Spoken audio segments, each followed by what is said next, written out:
तो आज हम लोग लास्ट टाइम जहाँ पे हम लोग ने एंड किया था, जहाँ पे सुग्रीव ने वाली को ललकारा था युद्ध के लिए। और सेकंड टाइम, फर्स्ट टाइम हार के भाग गया था। एंड देन उनको डिस्टिंग्विश करने के लिए राम जी कंफ्यूज थे कि दोनों में से सुग्रीव और वाली में से डिफरेंशिएट करने के लिए डिफिकल्ट हो रहा था। तो उन्होंने एक क्रीपर का एक गार्लैंड बना के सुग्रीव को दे दिया। और सुग्रीव वो पहन के सेकंड टाइम वापस गया और उसने ललकारा। तो उसके बाद क्या हुआ वो आज हम लोग देखते हैं आज के डिस्कशन में।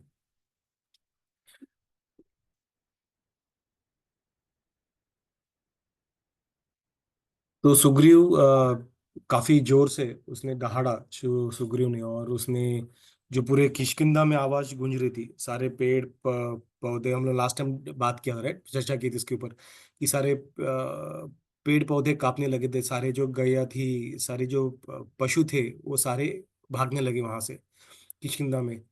तो काफी काफी फियर्स दहाड़ना था। तो वहां पे जब ऐसा ललकारा गया, तो ऑब्वियसली उसका ईगो काफी हाई था। उसका प्राइड काफी हाई था।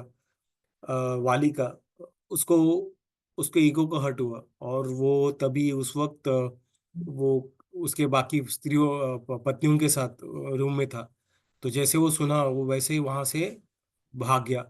तो जैसे पूरा पूरे गुस्से में था, जहाँ पे वाल्मीकि रामायण बता कि जैसे लग रहा था वो पूरा ऐसा लग रहा था कि जैसे कुछ तालाब है जहाँ पे जो कमल के फूल है उसको अभी उखाड़ के फेंक दिया हो, उस तरीके से उसके जो उसके दांत और उसके आग जो थे, उस तरीके से वो लाल लग रहे थे पूरा। सब उखाड़ के फेंकने कैसे होता है, पूरा लाल लाल जो कमल के फूल, वो डिस्पर्स होते पूरे पौंड में। तो उस तरीके से उसके आग पूरे पूरा लाल हो चुका था। और वो सुग्रीव ने उसको वापस ललका, अभी मार के भी वापस उसने ललकारा, तो वो इंसल्ट झेल नहीं पा रहा था। तो जिस तरीके से वो कूद के उधर से छलांग, लंबी छलांग मार के वो सुग्रीव की तरफ दौड़ रहा था। लेकिन बीच में उसकी पत्नी आई तारा। और तारा ने उसको प्यार से समझाने का प्रयास किया। उसको पहला आलिंगन लगा, उसको समझाने का प्रयास किया, उसको बताया कि वाली, तुम्हें जो है अभी फिलहाल गुस्से ने, एक जैसे जैसे नदी में बाढ़ आ जाती है, किस तरह से बाढ़ आके आजू बाजू के गांव को ये कर लेती है, निगल लेती है, उस तरह से इस गुस्से ने तुम्हें निगल लिया है। और तुम्हारे लिए काफी नेचुरल है, ये स्वाभाविक है कि तुम्हें गुस्सा आए करके। लेकिन इस वक्त तुम्हें थोड़ा एक स्टेप पीछे लेके थोड़ा सोचना है कि सही है क्या करके।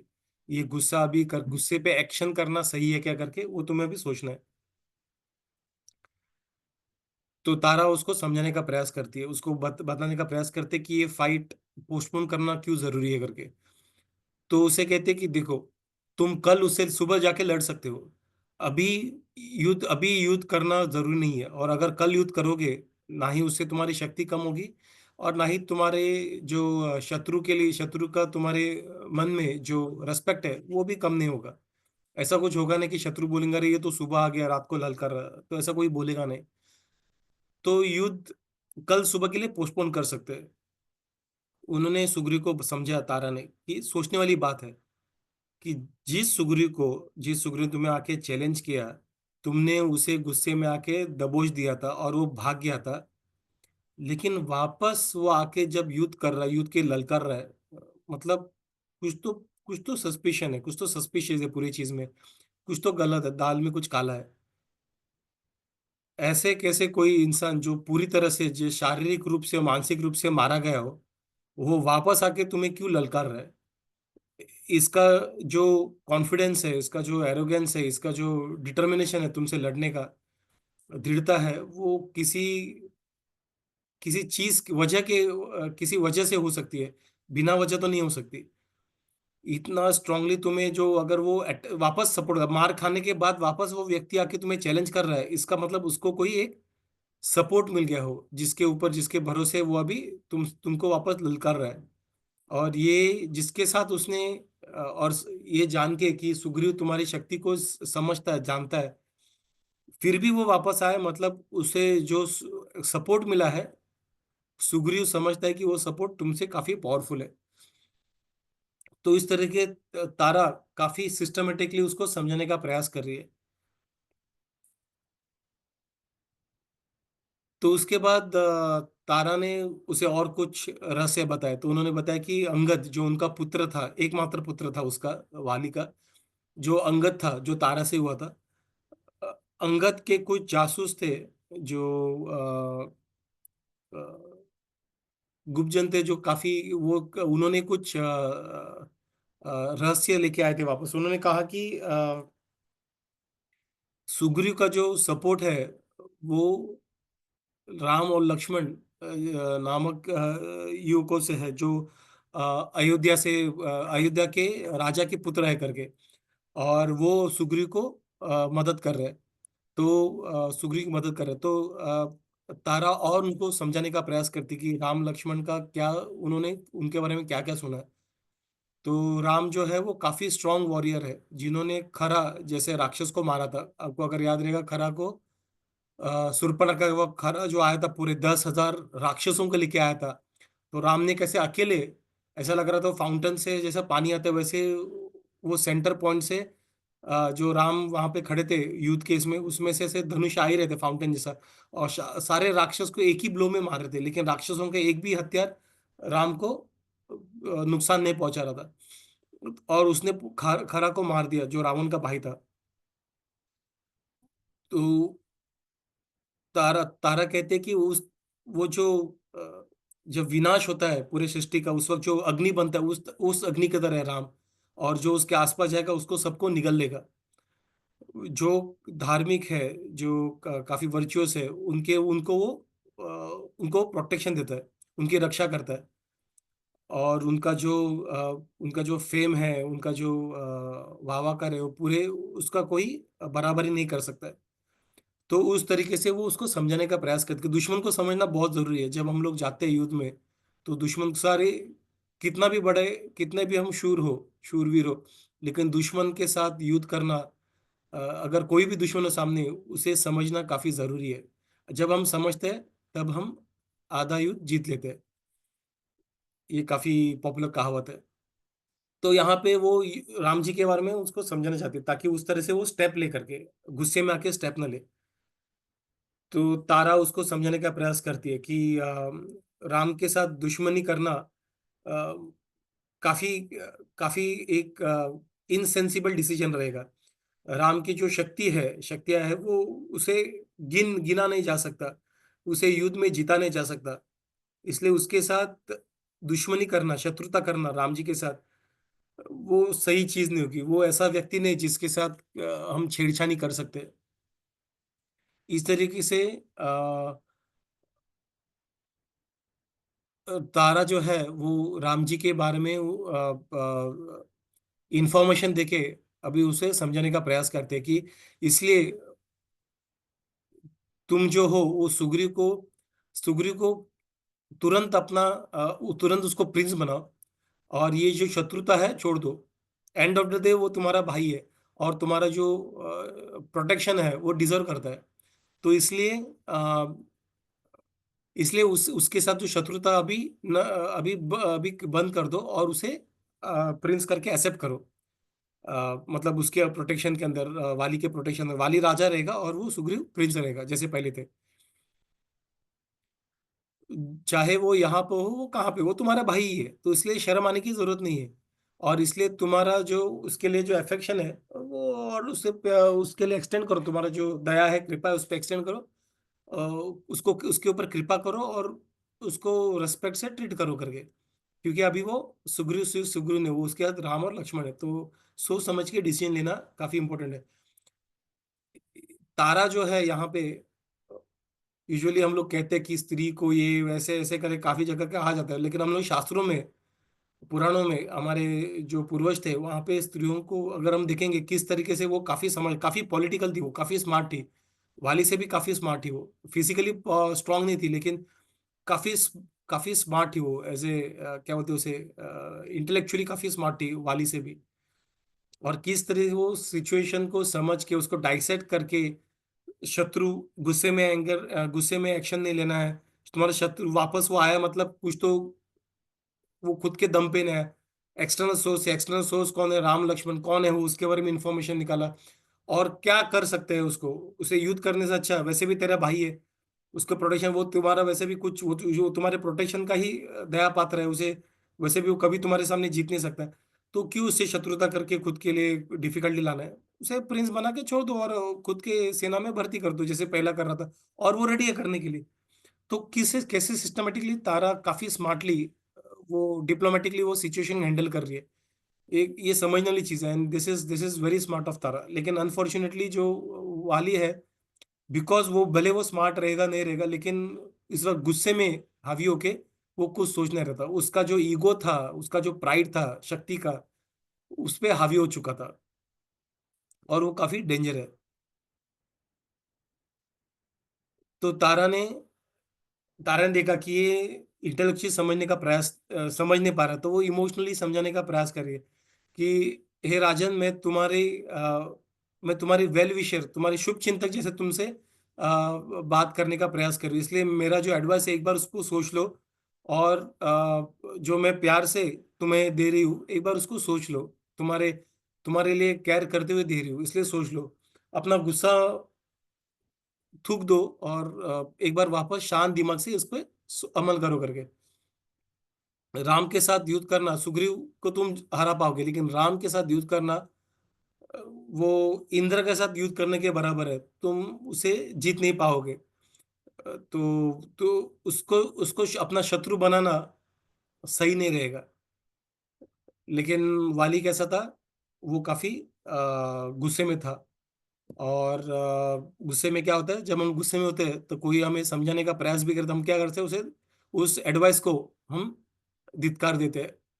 हमें लगता है कि हम ही सही कर रहे हैं करके, तो सामने वाला गलत कर रहा है। बहुत बार होता है, तो हम भी अपने लाइफ में बहुत बार ऐसा करते हैं कि जब हमें गुस्सा होता है, और जब हमारे मित्र, कोई हमारे भाई बहन या फिर पेरेंट्स, पति पत्नी, जब हम समझाने का प्रयास करते हैं, हम क्या करते हैं, उस व्यक्ति को ही कोस देते हैं। उसको बोलते हैं कि तुम्हें समझता नहीं है, तुम इससे दूर रहो, तुम्हें थोड़ा भी ज्ञान नहीं इसके बारे में। हम काफी कुछ कह देते हैं, और उसके अलावा भी उस व्यक्ति से भी हम शत्रुता कर देते हैं, जो हमें हमारे भलाई के लिए हमें शत्रुता, या फिर उसको डांट देते हैं जो हमारे भलाई के लिए हमारे पास आया था, हमें समझाने के लिए आया था, हमारी भले के लिए। हम ऐसे करते रहे गुस्से में। हमारा जो दिमाग होता है, भगवत गीता में ये कहा गया है कि गुस्से में जो होता है डिल्यूजन क्रिएट होता है, और हम सही चीज, हमारा जो माइंड है और इंटेलिजेंस है वो शट डाउन हो जाता है, और हम डिस्क्रिप्शन नहीं ले सकते प्रॉपर, सोच समझ के हम डिसीजन नहीं लेते जब हम गुस्से में रहते हैं। तो यही चीज वाली के साथ हो रहा है। और उसका अंत क्या हुआ था, उसका अंजाम क्या होता, उसका अंत, उसका अंजाम होता, वो मारा गया। तो इसी तरह हम जब गुस्से में रहते हैं, तो हम भले मारे नहीं जाते, लेकिन हम काफी कुछ खुद को नुकसान कर देते हैं। और जब ये गुस्सा शांत हो जाता है, या फिर कुछ महीनों बाद, सालों बाद, जब हम लोग पीछे मुड़ के देखते हैं, तब हमें लगता है अरे ऐसा नहीं करना चाहिए था, या ऐसा है। तभी भी काफी सारे लोग हैं, तभी भी जस्टिफाई करते हैं, क्योंकि उनका प्राइड, गुस्सा, तभी भी वो लेके चलते आगे। लेकिन उसका अल्टीमेट एडवांटेज क्या, उनको जीरो, कुछ एडवांटेज नहीं है। वो सिर्फ खुद को एक इल्यूजनरी, एक इल्यूजनरी, वो लोग एक रूम बनाते हैं, और उसमें खुद को वो सही साबित करके खुद को वो शांत करते रहते हैं, खुद के ईगो को पालते रहते हैं, अहंकार को। तो अभी वाली ने क्या किया, एज एक्सपेक्टेड, तारा ने जो इतना समझा के उसको ये किया था, प्यार से भी समझने के किया इनमें, उसने उसको धिक्कार दिया। उसने बोला कि वो काफी गुस्से में था, उसने उसका ध्यान दिया नहीं। उसने बोला कि मैं मेरे शत्रु का, सुग्रीव का, जो मेरे छोटे भाई जैसा है, उसका मैं क्यों, जो बार बार ललकार रहा है, दहाड़ रहा है जोर जोर से, उसे इग्नोर क्यों करूं मैं? तो ये मैं करने वाला नहीं हूँ। और उसने तारा को ही कहा, एक डरपोक स्त्री करके, अगर एक सेकंड ना, हरे।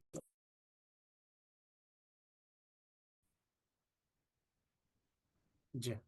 तो यहाँ पे जो वाली था, उसने उसको डरपोक, अ, उसे डरपोक कह के उसे धिक्कारा, और उसे कहा कि कैसे मैं सुग्रीव को, जो मेरे छोटे भाई, उसको कैसे मैं, उसका इंसल्ट में कैसे क्यों सहन करूं करके। और ऐसे मेरे से हीरो के लिए, एक शूरवीर के लिए, ऐसा जो इंसल्ट है वो वो सहन करना मौत से भी बदतर है, मरण से भी, मृत्यु से भी बदतर है। इसलिए, और जो ऐसा व्यक्ति जो कभी कभी एक भी युद्ध उसने हारा नहीं, उसके लिए मृत्यु से भी भयंकर है। तो ये मैं उसके जो इंसल्ट को मैं इग्नोर नहीं कर सकता।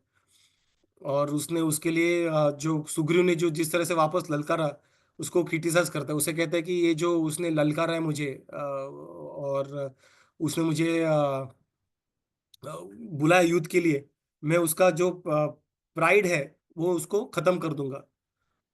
तो वो तारा को समझाने का प्रयास करता है कि उसका जो शक्ति है वो काफी काफी है सुग्रीव के सामने, काफी, मतलब सुग्रीव उसके सामने कुछ नहीं है, दुर्बल है। तो उसका जो बल है, उसकी जो शक्ति है वाली की, वो कई गुना सुग्रीव से है।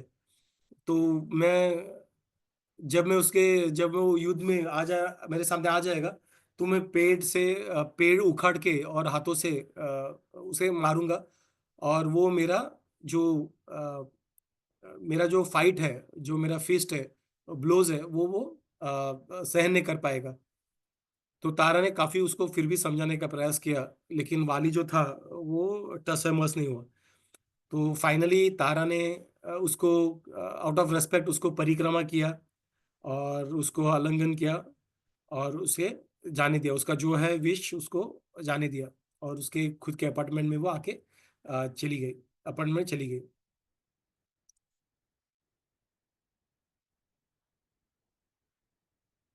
तो भी वहां पे सुग्रीव वहां पे पहुंच गया था, वाली के सामने पहुंच गया सुग्रीव।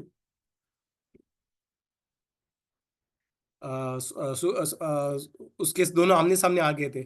और उसने सुग्रीव को जब देखा तो उसे और गुस्सा आ गया, और उसने सुग्रीव का युद्ध किया। तो सुग्रीव जैसे उसने वाली को देखा, वो वाली के ऊपर कूद पड़ा, और बोला कि ऐसे जैसे मूवीज में दिखाते ऐसा कूद के ऐसा पंच लेते हुए वो वाली की तरफ कूदा, और कहा कि अभी ये जो मेरा पंच है, जो मुका है, वो तुम्हारे सिर से तुम्हारी जान को निकाल देगा।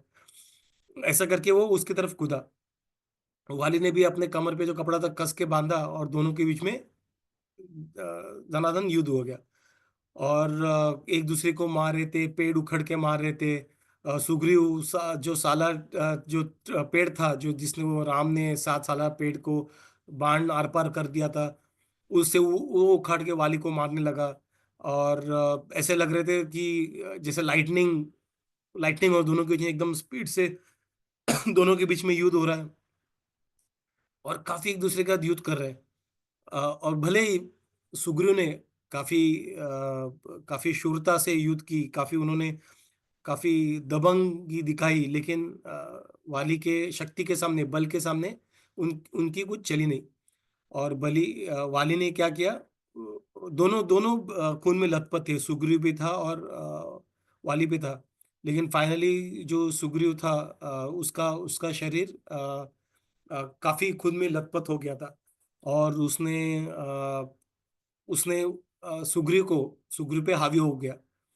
जैसे राम जी देख रहे थे, सुग्रीव जैसे हावी हो गए थे, सुग्रीव चारों दिशाओं में देख रहा था कि कहीं उसको मदद मिल जाए करके।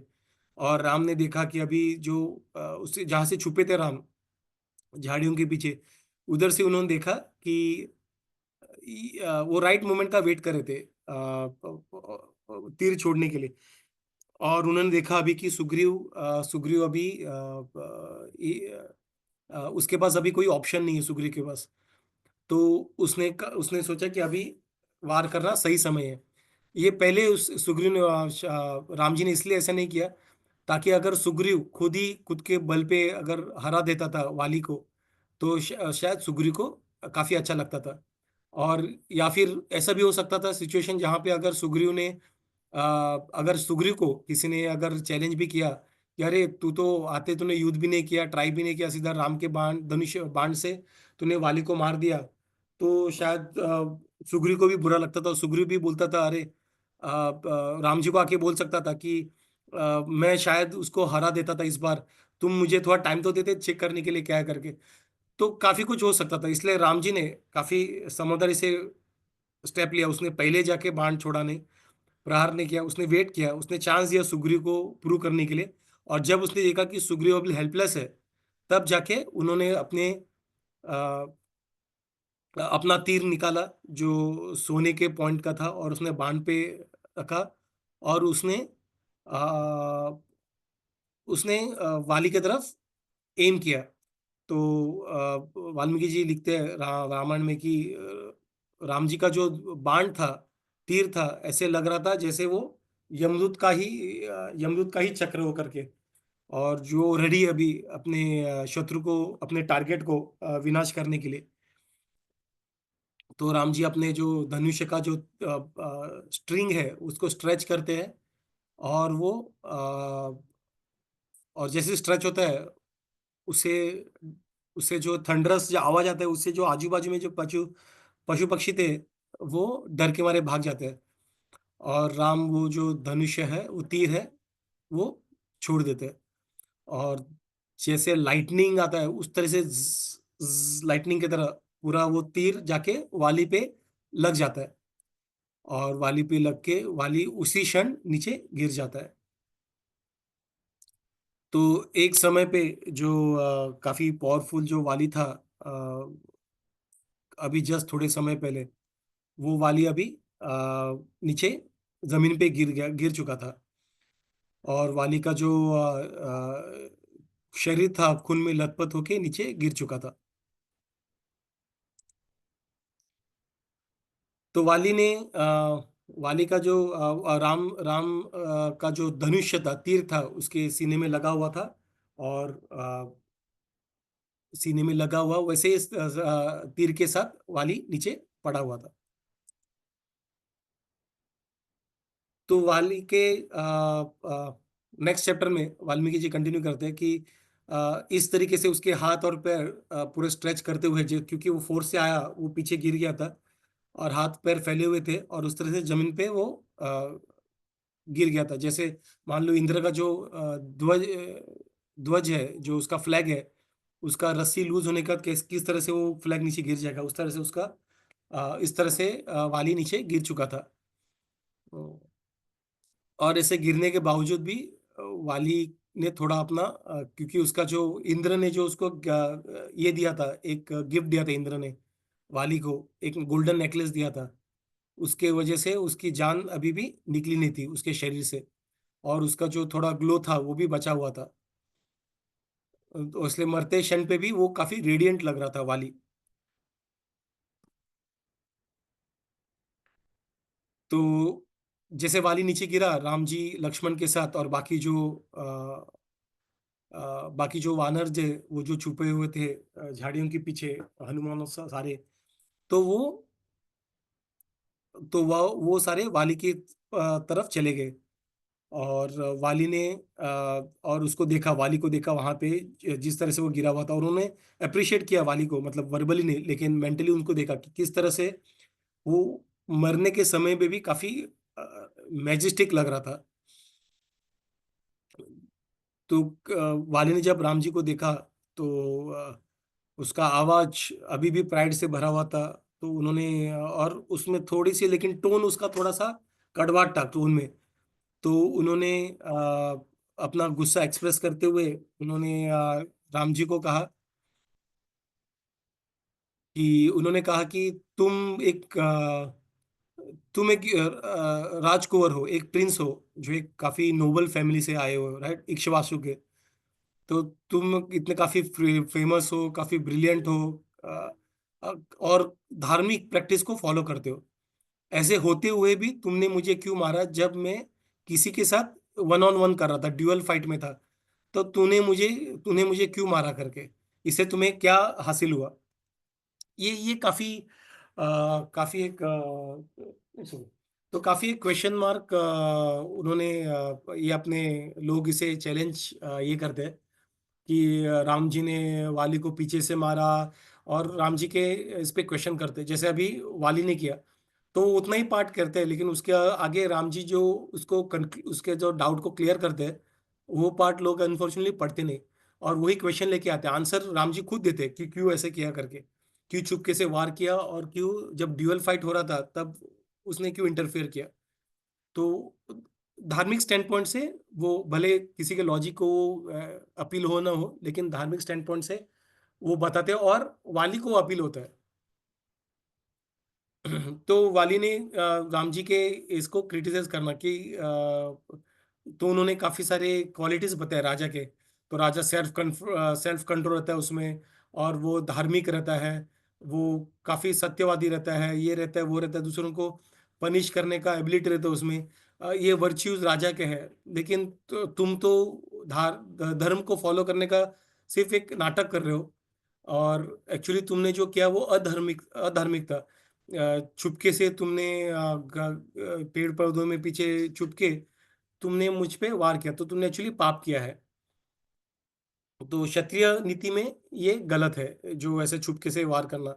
तो जब क्षत्रियों के बीच में क्षत्रिय नीति के हिसाब से, तो ये सारे चीजें वो उसको कहता है राम जी को।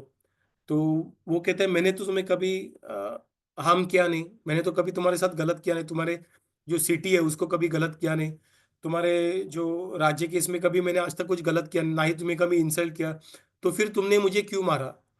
मैं तो एक वानर था जो जंगल में फ्रीली रोम ये करता था, फ्रूट्स पे और फल पे ये करता था, तो तुमने मुझे क्यों मारने का प्रयास किया।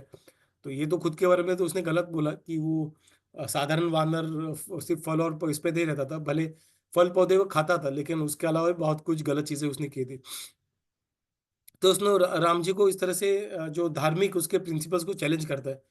तुम तो रॉयल फैमिली में पले बड़े हो, तुम्हें शास्त्रों का काफी ज्ञान है, वेदों का काफी ज्ञान है, और तुम ऐसा तुम्हें फिर भी तुम ऐसे अधार्मिक जो एक्ट हुआ है उसमें उस तरह से इस नीचे कैसे गिर गए करके।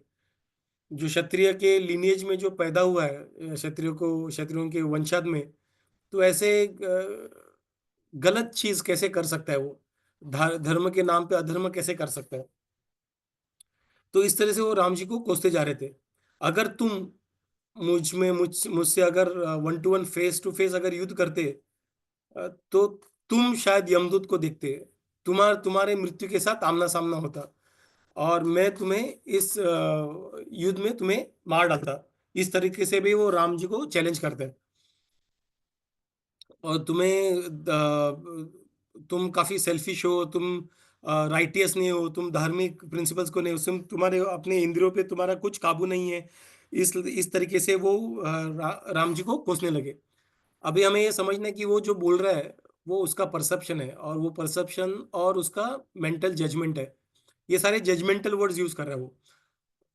उसने वो अब जजमेंटल जो है डजंट वो जब जिस जो जो काफी क्या बोलते हैं उसे, डिसीव्ड फील करते हैं, उसे लगता है उसके साथ छल हुआ है, या जो काफी इमोशनली लो स्टेट में होता है, जैसा भी वाली है। तो उनका जजमेंट जो रहता है वो सिर्फ खुद के पॉइंट ऑफ व्यू से ही रहता है।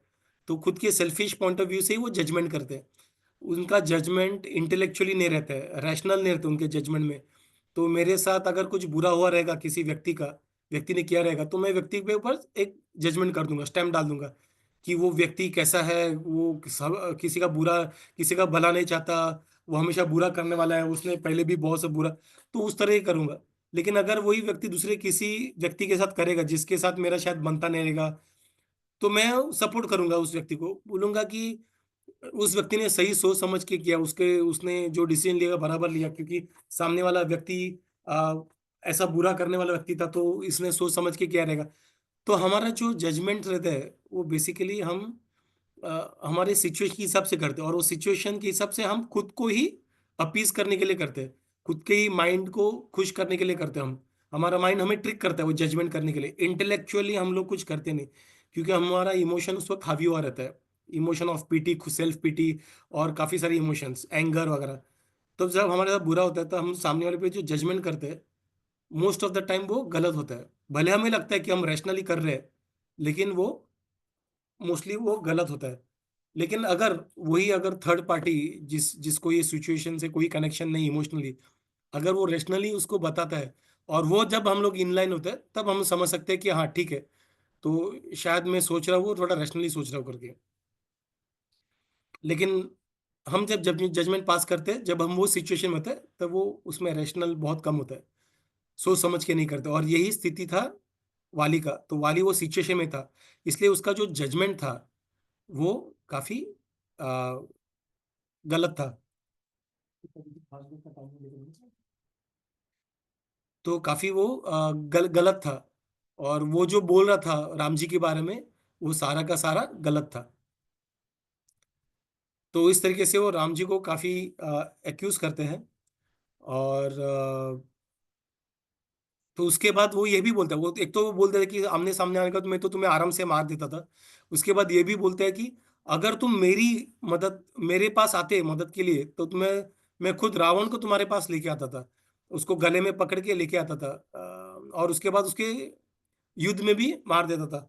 तो सीता किसी भी कोने में अगर रहती थी, इस दुनिया के अंडरवर्ल्ड के किसी भी कोने में रहती थी, पाताल लोक में कहीं पे भी होती थी, मैं उसको वापस तुम्हारे पास लेके आता था। अ, तो उस तरीके से वो भी उसको बोला कि क्यों नहीं आ करके। लेकिन हमने लास्ट टाइम देखा कि राम जी और सुग्रीव में वो वाली में वो कैपेबिलिटी थी। वाली एक झटके में आके रावण को पकड़ के सीता को वापस लाके, क्योंकि रावण वाली से डरता था, तो वापस लेके आ सकता था। लेकिन फिर भी ये जानते हुए भी एक झटके में काम होता था, हो सकता था। तो राम जी फिर भी वाली के पास नहीं गए। और हम लोग लास्ट टाइम वो डिस्कस किया था कि वाली के कैरेक्टरिस्टिक कैसे थे, उसके क्वालिटीज क्या थे, और सुग्रीव के क्वालिटीज कैसे थे। और राम जी गलत इंसान का संग करके, क्योंकि वो सही मायने में क्षत्रिय थे, गलत इंसान का संग करके वो हासिल नहीं कर रहे। उन्हें कॉन्फिडेंस था वो हासिल तो कर ही लेंगे, सीता को वापस पा ही लेंगे।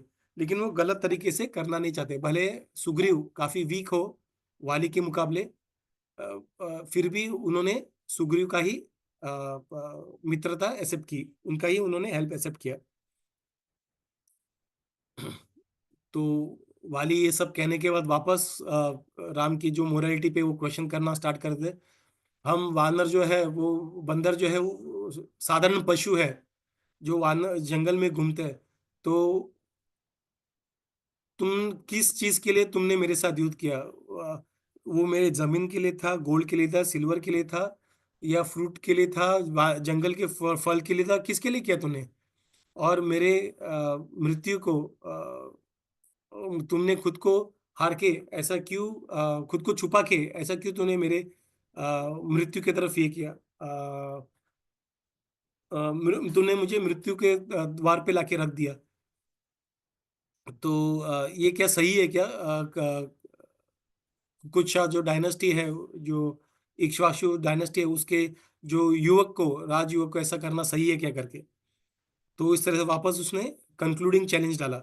और बाद में उसने ये भी बोला कि तारा ने उसे कहा था कि तारा ने जो उसे उसका सारा याद है कि तारा सही थी करके, और उसके मेरे अच्छे के लिए बोला था, लेकिन उसने इग्नोर किया, और अभी मैं मृत्यु के द्वार पे हूँ। तो वापस राम जी को, क्योंकि उन्हें पता था राम जी जो है वो काफी मोरल वैल्यूज, धार्मिक है। तो बार बार उनके धार्मिक वैल्यूज को चैलेंज करने का ट्राई कर रहे हैं, ताकि वो उसको गिल्टी फील करवाए राम जी को। और वो वापस राम जी को बोलते हैं कि जब जो साधु अगर रहते हैं, वो अगर आके कहेंगे कि तुमने जिस तरह से वाली को मारा वो गलत है, तो जिसने तुम्हारे तुम्हारे साथ कुछ भला बुरा नहीं किया, कुछ बुरा नहीं किया, तो तुम क्या जवाब दोगे? तुम उसको कैसे फेस करोगे ऐसे साधुओं को, जो आके अगर ऐसे क्वेश्चन पूछेंगे? तुमने काफी जो है अ, अशुभ कार्य किया हुआ है, और एकदम इनकरेक्ट है, ये तुम्हें शोभा नहीं देता करके। मृत्यु तो सबको आता है जब उसका समय सही होता है, लेकिन तुमने जिस तरीके से मुझे मारा है, छुपके से मारा है, वो जस्टिफाई नहीं होता है। और इस तरह से वो लास्ट वर्ड्स बोल के वो उसके जो ये है वो शांत हो जाता है। और उसका जो घाव के पेन की वजह से वो एकदम खुद को उस पेन को सरेंडर कर देता है, उसको काफी उस पेन के वजह से दर्द हो जाता है। तो ऐसे होने के बाद राम जी अभी उसको रेस्पॉन्ड करते हैं। तो हमें देखना है, ये क्वेश्चंस काफी बार पूछा जाता है डिबेट में। मतलब जो जो वाली मेंटेलिटी के लोग हैं, आसुरिक मेंटेलिटी, वो भी ये चीज को क्वेश्चन करते हैं कि राम ने तो छुपके से मारा, और वाली ने तो कुछ किया भी नहीं था, क्यों राम जी ने वाली को मारा? तो ये सवाल, दो सवाल आते हैं बेसिकली, ये पूरे इसके वाली के पूरे स्टेटमेंट में ये दो सवाल थे। तो राम जी अभी उसको रेस्पॉन्ड करते हैं। राम जी इस तरह से जब बात करते हैं तो राम जो है वो काफी शांति से उसको रेस्पॉन्स करते हैं। तो उन्होंने क्या क्या चीज को कहा था, एक तो मोरालिटी पे चैलेंज किया था वाली ने, कि ऐसे क्यों किया, मतलब morality in the sense Kshatriya codes के ऊपर बेसिकली, कि मैंने तो तुम्हें कुछ कभी तुम्हारे साथ कुछ किया नहीं, कभी तुम्हारा बुरा नहीं किया, कभी ये किया नहीं, तो तूने क्यों मारा मुझे पहला, और झाड़ियों में छुप के मारा, ये क्षत्रिय कोड के बाहर है। और तीसरा चैलेंज ये भी किया उसने कि मैं तुम्हें 1-1 अगर होता तो मैं मार डालता था, तो तुम मेरे लिए कोई मैच नहीं बेसिकली, मैं अभी तुम मेरे जगह होते और मैं तुम्हारी जगह खड़ा होता, लेकिन तूने छुपके से मारा इसलिए मैं अ, अभी मारा पड़ा हूँ। ये तीन चैलेंजेस किए। अभी उसके बाद राम जी कैसे उसको रेस्पॉन्ड करते हैं। तो राम जी ने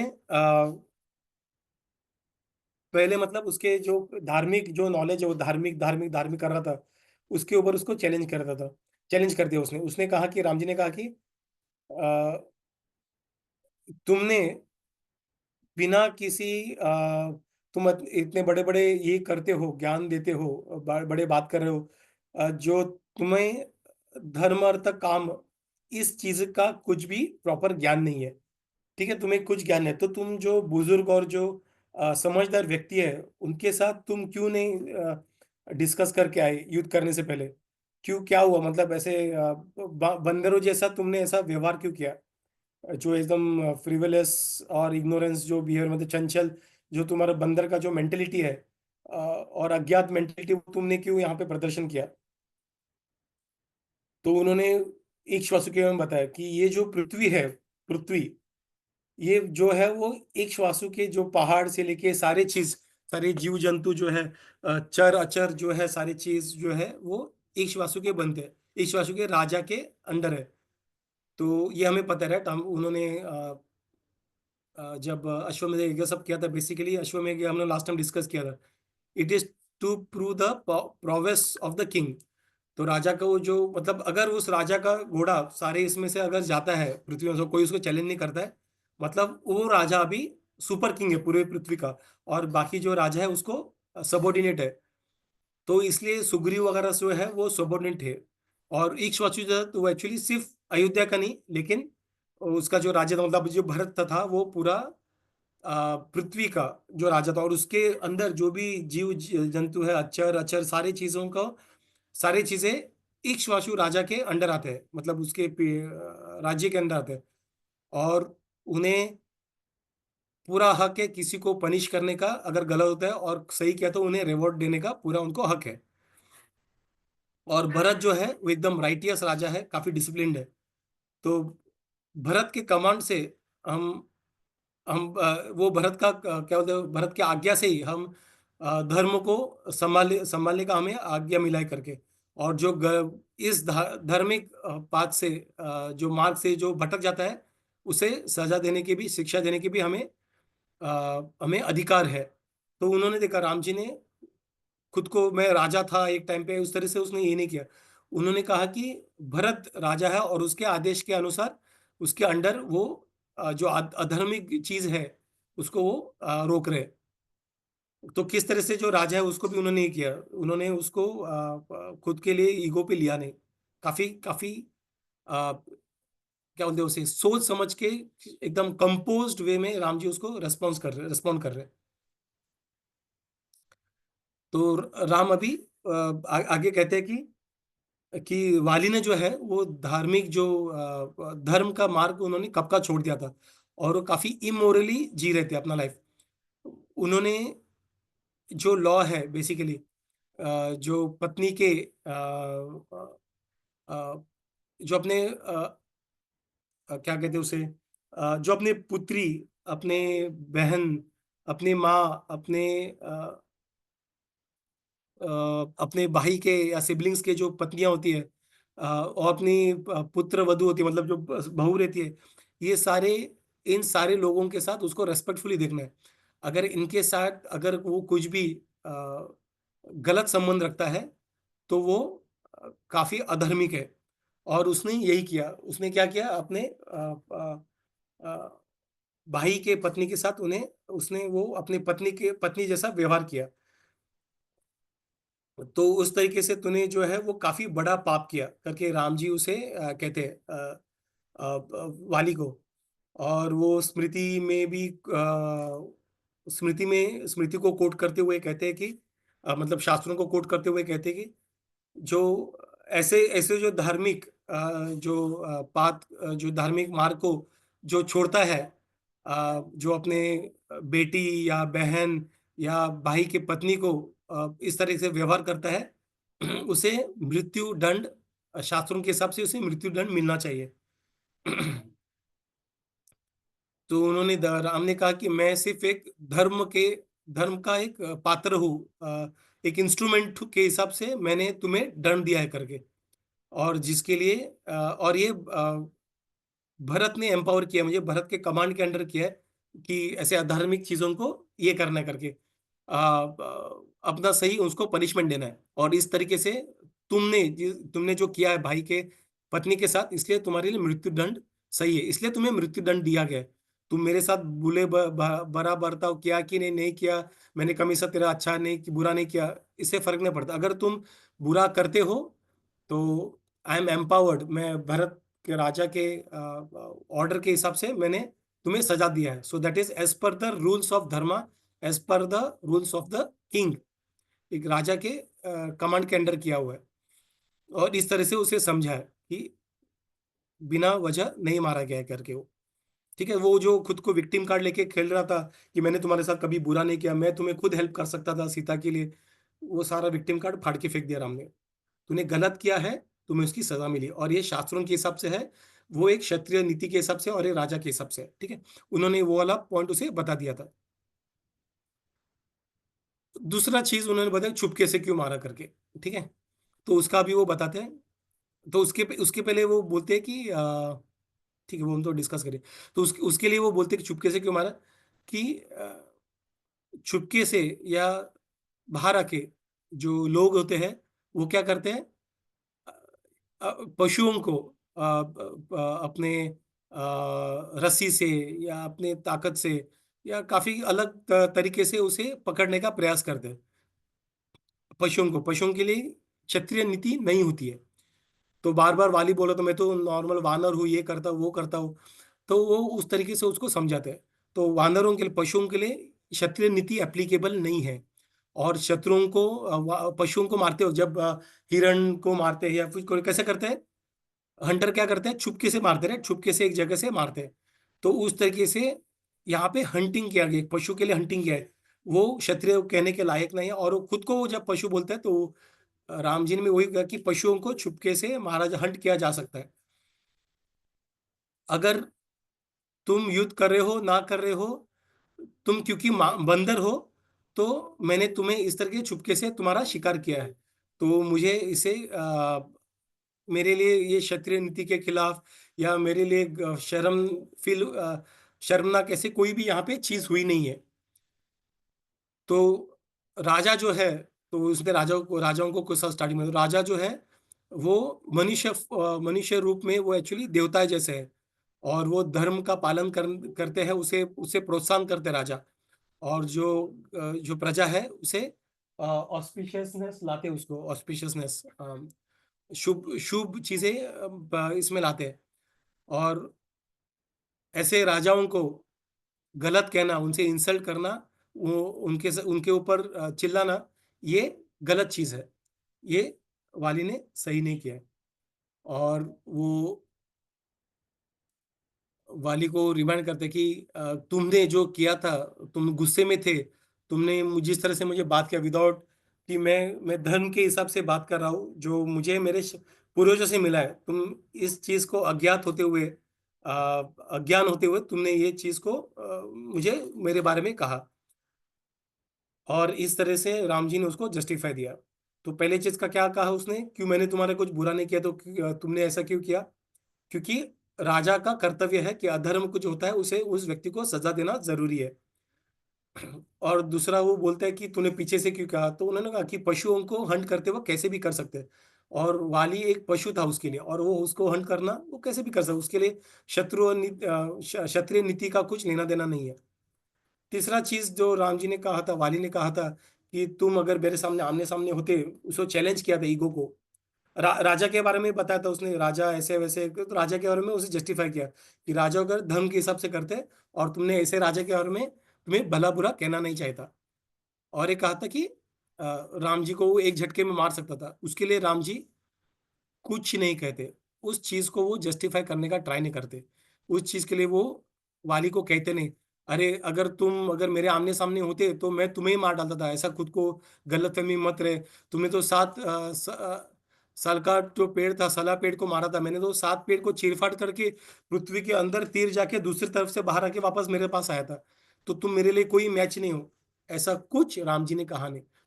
जो चीज के ऊपर रेस्पॉन्ड करना है वो चीज को रेस्पॉन्ड किया, बाकी चीज को राम जी ने इग्नोर कर दिया। राम जी कितनी कंपोज थे, कितने इंटेलेक्चुअली कर रहे थे, कितने समझदार थे। ये हम लोग वार्तालाप से, छोटे चीजों से हम लोग समझ सकते हैं।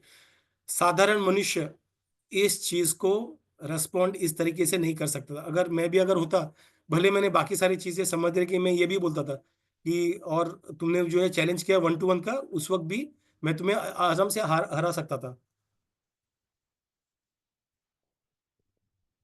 इस तरीके से राम जी ने जितने चाहिए उतने क्वेश्चंस को आंसर किया, गलत फहमी उसने निकाल दिया वाली के, लेकिन जो नहीं चाहिए उसको उसको डिबेट करने के लिए गया भी नहीं।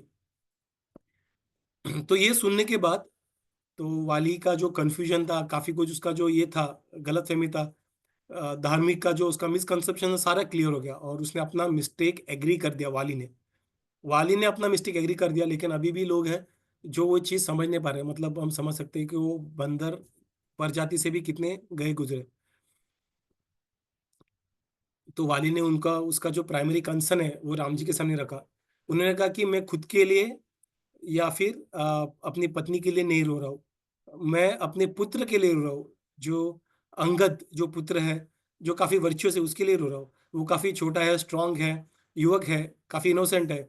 मेरे बगैर वो एक मतलब जो तालाब बिना पानी का सूखा हो, मतलब पानी से सूखा हुआ, बिना पानी का तालाब जैसा हो जाएगा। तो प्लीज उसका प्रोटेक्ट करो, अपने जैसे उसको प्रोटेक्ट करो। और मैं होप करता हूँ कि तारा जो है वो मेरे इस गलती की वजह से सफर नहीं करेगी।